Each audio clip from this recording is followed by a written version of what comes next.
Hello guys, welcome back to my YouTube channel. और आज इस वीडियो में हम डिस्कस करने वाले हैं प्रशासनिक विधि यानी एडमिनिस्ट्रेटिव लॉ के वेरी शॉर्ट इंपॉर्टेंट क्वेश्चंस, जिसका कोड है K3003। जो भी स्टूडेंट्स LLB सेकंड ईयर में हैं, जिनका थर्ड सेमेस्टर है, ये वीडियो उनके लिए बहुत बहुत ज़्यादा इंपॉर्टेंट रहने वाली है, क्योंकि इस वीडियो में हम वेरी शॉर्ट सारे इंपॉर्टेंट क्वेश्चन डिस्कस करेंगे। और जो भी शॉर्ट में पूछे जाते हैं या लॉन्ग में कई बार पूछे गए हैं, यहाँ पे हम उन्हें भी डिस्कस करेंगे। तो यहाँ हमारा फर्स्ट क्वेश्चन है, अधिकार पक्षा रिट को परिभाषित कीजिए। को वारंटो। हमें यहाँ पे रिट को एक्सप्लेन करना है कि रिट क्या कार्य करती है, इसका क्या मीनिंग है। ओके। सेकंड क्वेश्चन है, समादेश लेखों से आप क्या समझते हैं। Prerogative writs. तो ये ज्यादा बार तो नहीं पूछा गया है, लेकिन कभी कभी पूछ लिया जाता है, तो आप इसको एक बार पढ़ के जरूर जाना।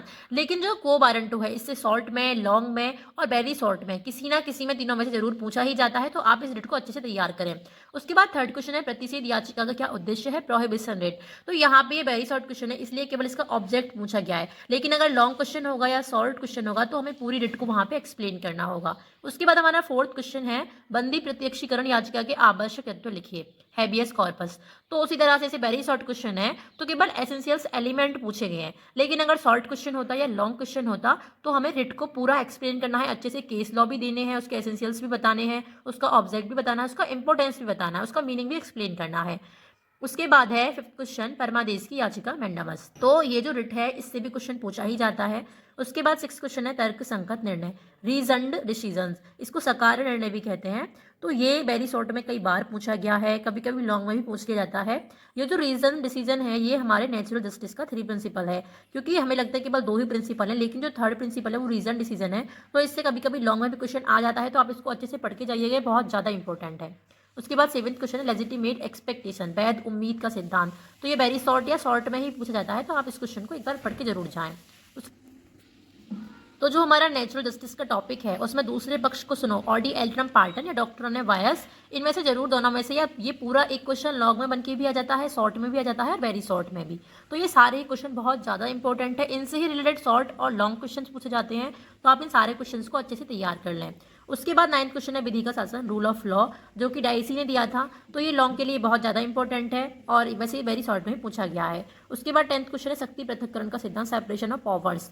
ये बहुत बहुत ज़्यादा इंपॉर्टेंट है, क्योंकि कई बार प्रीवियस ईयर में पूछा ही गया है, तो आप इस क्वेश्चन को तैयार करके जाए। Rule of law, separation of powers, ये लॉन्ग के लिए बहुत ज़्यादा इंपॉर्टेंट है। उसके बाद है न्यायिक कल्प कार्य क्या है, क्वासी जुडिशियल एक्ट। ये कभी कभी पूछ लिया गया है वेरी शॉर्ट में, तो आप इसको एक बार पढ़ लीजिएगा।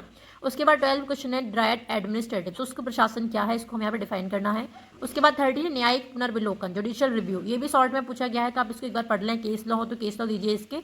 वेरी शॉर्ट में तो केवल इसकी आवश्यकता पूछी गई है, लेकिन ये लॉन्ग के लिए बहुत ज़्यादा इंपॉर्टेंट है, पूरा क्वेश्चन हमें वहाँ पे एक्सप्लेन करना है। उसके बाद है व्यादेश इंजेक्शन, है ना, तो इसको वेरी शॉर्ट को हमें एक्सप्लेन करना है, ये कई बार पूछा गया है प्रीवियस ईयर पेपर में। उसके बाद 16 डॉक्ट्रिन ऑफ बायस, पक्षपात का सिद्धांत, ये शॉर्ट, वेरी शॉर्ट और लॉन्ग तीनों के लिए बहुत बहुत ज़्यादा इंपॉर्टेंट है। उसके बाद 17 क्वेश्चन है, object of public interest litigation, लोकहितवाद। तो लोकहितवाद क्या है, ये क्वेश्चन हमारा लॉन्ग में भी पूछ लिया जाता है, शॉर्ट में भी पूछ लिया जाता है, और वेरी शॉर्ट में तो इसका केवल ऑब्जेक्ट पूछा गया है। उसके बाद राइट टू नो, जानने का अधिकार, कई बार पूछा गया है, वेरी शॉर्ट के लिए बहुत ज़्यादा इंपॉर्टेंट है। तो ये जो सारे ही क्वेश्चन हैं, इनसे हमारे ही लॉन्ग क्वेश्चन बन रहे हैं, इनसे हमारे शॉर्ट क्वेश्चन बन रहे हैं, और इन्हीं से हमारे वेरी शॉर्ट क्वेश्चन आ जाते हैं। तो ये सारे टॉपिक बहुत बहुत ज़्यादा इंपॉर्टेंट है, आप इन सारे क्वेश्चन को तैयार कर लें और बहुत अच्छे से केस लॉ के साथ और इनके मीनिंग के साथ एग्जाम में इनको लिख के आएँ। ओके, अगर आपको वीडियो अच्छी लगी हो तो वीडियो को लाइक करें, चैनल को सब्सक्राइब करें। मिलते हैं नेक्स्ट वीडियो में।